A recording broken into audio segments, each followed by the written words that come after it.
Olá, sou Rinaldo Voltolini e trabalharemos hoje um tema, a psicologia do desenvolvimento, a partir de um aspecto específico desse tema. Trabalharemos a interação de fatores biológicos e psíquicos no desenvolvimento psicológico.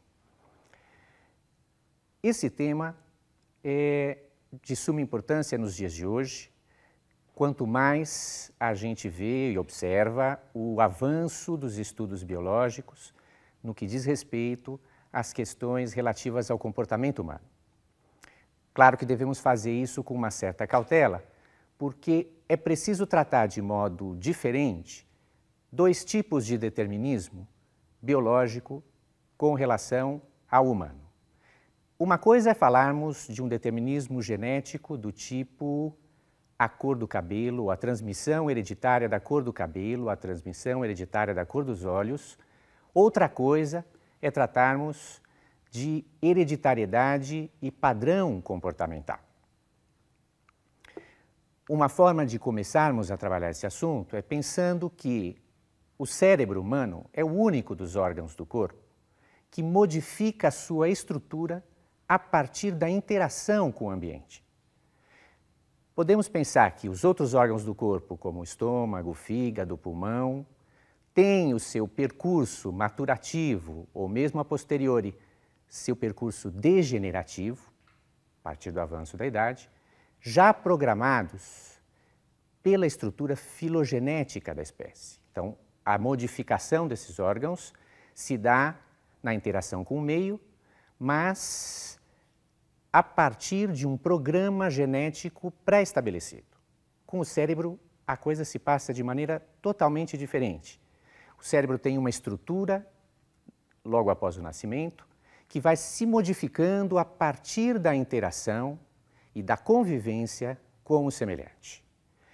Como o cérebro é o órgão por excelência ligado ao padrão de comportamento, é útil que pensemos nele a partir dessa diferença que a gente pode observar em relação aos outros órgãos. Um outro modo de considerar a interação entre os fatores biológicos e psicológicos é se a gente observa o que esse esquema, colocado no quadro, nos traz para marcar a diferença entre o humano e o animal. Claro que temos que fazer isso de maneira relativa, porque não podemos encaixar todos os animais numa só categorização padrão animal. Há uma diversidade de funcionamento, há uma diversidade de padrão instintivo entre os animais que deve ser observada. Entretanto, isso é já uma questão antiga, desde as reflexões gregas na filosofia, que marcam uma diferença, uma linha demarcatória entre o funcionamento humano e o funcionamento animal. Essa linha demarcatória passa em torno do conceito de razão. A razão tem seus derivados, o raciocínio, o pensamento. Entretanto, quando falamos razão, estamos, acima de tudo, partindo da origem grega dessa palavra, que é ratio, que quer dizer capacidade de conter-se. Não é?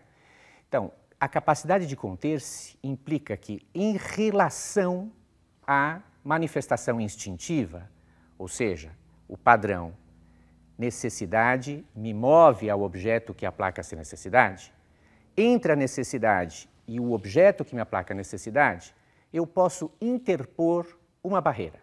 Eu posso, portanto, escolher.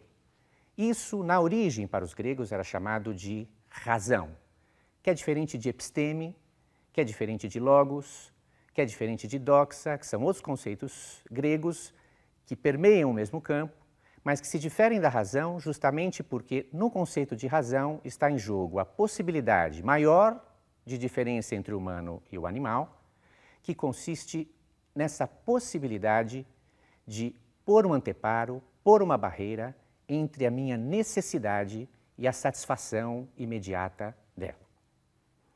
Bom, nesse sentido, e seguindo a partir da tradição grega a diferença entre o humano e o animal, vemos nesse esquema que o humano tem, ao nascer, uma pequena porção de seu comportamento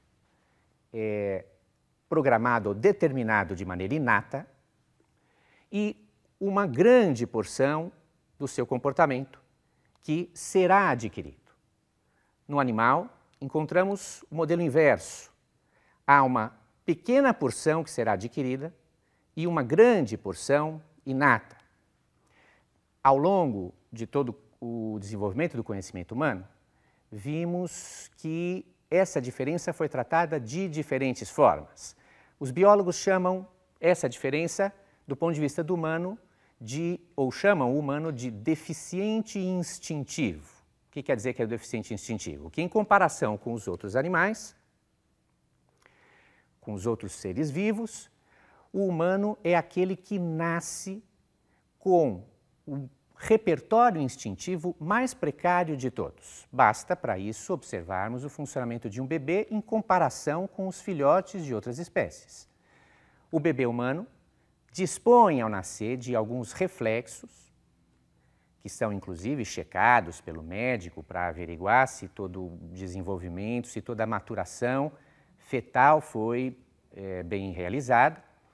E esses reflexos, na sua maior parte, quase que na sua integralidade, servem para convocar o outro e não para dar ao próprio sujeito, no caso o bebê, uma autonomia para a satisfação das suas necessidades. Um exemplo típico disso é o próprio choro, que inicialmente é uma atividade reflexa, que serve para expressar um mal-estar que o próprio bebê não tem condições de resolver de maneira autônoma, ou seja, de resolvê-lo sozinho. O choro, então, funciona ou deve funcionar como uma espécie de apelo ao indivíduo adulto da espécie, para que, ao ouvir esse apelo, venha render esse bebê nas suas dificuldades e, a partir da sua precariedade, para ajudá-lo a saciar suas necessidades.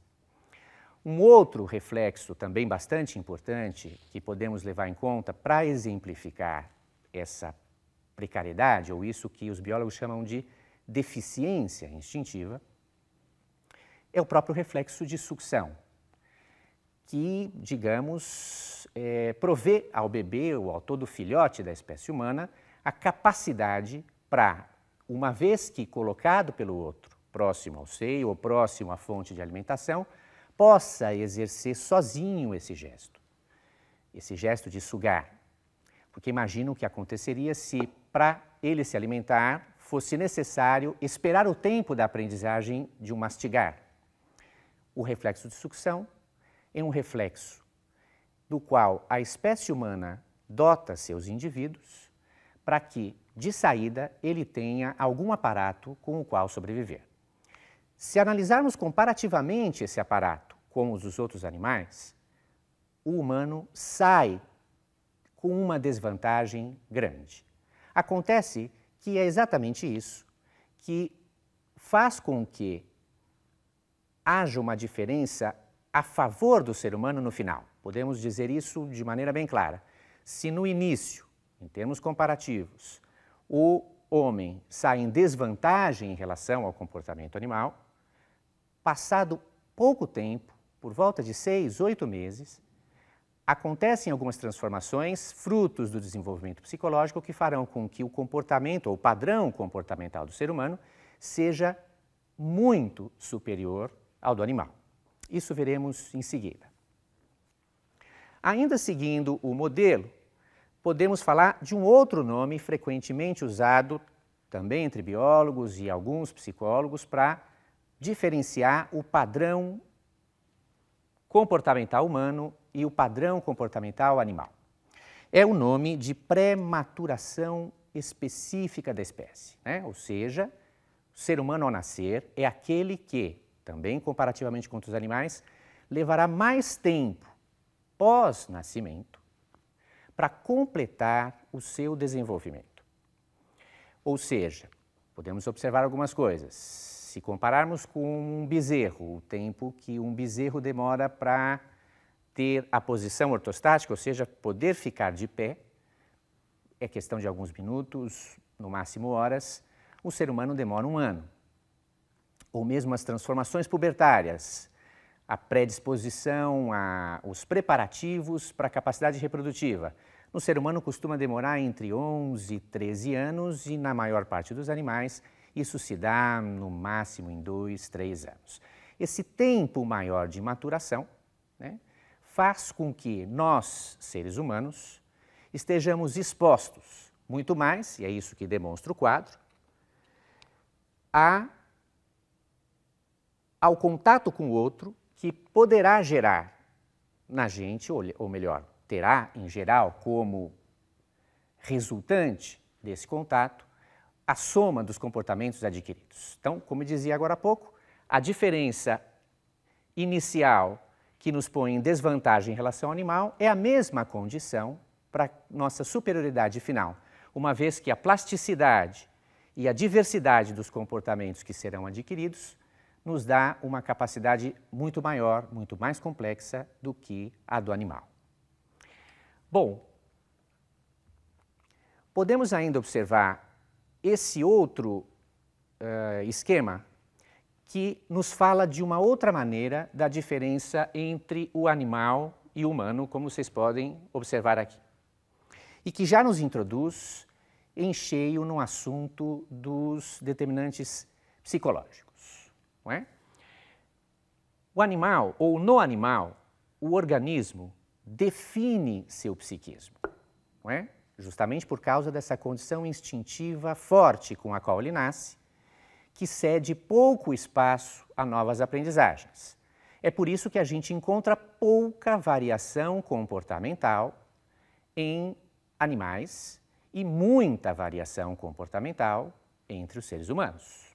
Variações que nós podemos observar em planos culturais, variações que nós podemos observar num plano individual. Há diferenças entre indivíduos, há diferenças entre os povos, que são muito maiores do que as diferenças observáveis entre os animais. Bom, no humano, o psiquismo define o organismo. O que isso quer dizer? Que, dada essa precariedade inicial do funcionamento orgânico, a participação desse outro que se ocupa do bebê humano, uma vez que se não houver esse outro que se ocupa do bebê humano, e por um tempo que sabemos que é prolongado em comparação com o que se passa no plano animal em geral. Uma vez que esse outro se ocupa desse ser humano que acaba de chegar, é fundamental o que se passa na interação entre eles. De novo, fazendo uma comparação, se temos no plano dos animais também a presença de um adulto da espécie que se ocupa desse filhote, é facilmente observável que o papel desse adulto da espécie é um papel que poderíamos chamar de apoio, ou seja, para saciar a fome desse filhote, para ajudá-lo a terminar ou completar seu processo maturativo até que ele atinja a sua condição adulta, até que ele atinja a sua condição maturacional, que permita a ele uma autonomia. Uma vez atingida essa condição maturacional, esse padrão de funcionamento comportamental, ele pode tornar esse adulto que se ocupou dele dispensável. Então, nós não encontramos, a partir desse momento, mais sinais de dependência do filhote em relação ao adulto. Entretanto, com o ser humano, as coisas se passam de maneira totalmente diferente. Essa dependência em relação ao outro não diz respeito apenas ao lugar do apoio. Evidentemente que isso também, na medida em que a precariedade instintiva do ser humano ao nascer implica também que ele necessite de um outro que lhe traga comida, que lhe sustente no braço, porque inclusive sua habilidade neurológica inicial é precária também ao ponto de não permitir que sua própria sustentação física, ortostática, seja suficiente. E todo esse trabalho de apoio que o outro faz é mediado, então não passa a partir dessa mediação a não ser apenas uma questão de apoio, mas passa a desempenhar também um papel que chamamos constitutivo. Ou seja, esse outro que se ocupa do bebê, além de cumprir as funções de apoio que garantem a sobrevivência do filhote humano, vão cumprir também, ou vai cumprir também esse outro, a função constituição desse sujeito. Quer dizer o quê? Se enquanto função de apoio ele garante a sobrevivência, enquanto função constitutiva ele garante a existência. Né? Então, o que observamos aqui na parte de baixo desse esquema é que no animal temos o instinto o instinto que se traduz em necessidades, por exemplo, a fome, a sede, as necessidades fisiológicas, que leva a um objeto cuja imagem, imago, né, o termo latino usado para isso, já está inscrita no padrão instintivo. Por isso, por exemplo, que um filhote de boi ou de vaca não se engana com relação ao que é o alimento da sua espécie. O bebê humano podemos ver comparativamente que ele pode vir a se enganar. Repetindo o esquema, o instinto, representado pela necessidade, leva ao objeto imago que já está inscrito na espécie, que o leva à ação. Então, o filhote bezerro, por exemplo, buscará alimentação na própria mãe, porque esse padrão, esse objeto de satisfação já está inscrito na sua espécie. No caso do humano, temos o instinto, essa base que, como dizia, é precária, que leva a um outro que codifica essa satisfação, de modo que esse objeto, imago, que não está dado pelo padrão instintivo, será dado pelo padrão simbólico. O que é um padrão simbólico? O padrão simbólico é aquilo, ou conjunto de símbolos que rege um funcionamento cultural. Então, um bebê saberá como funcionar na sua cultura, o que é diferente de funcionar em outra cultura.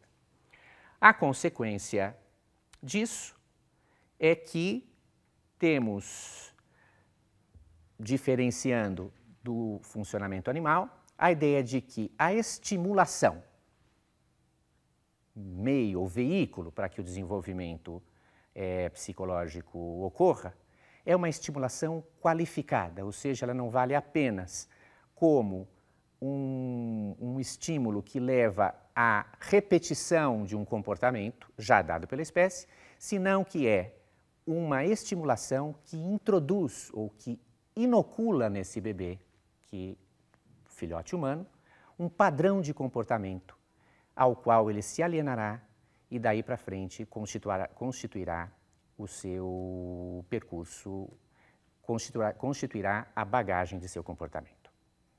Bom, era isso que eu queria trazer para vocês. Obrigado.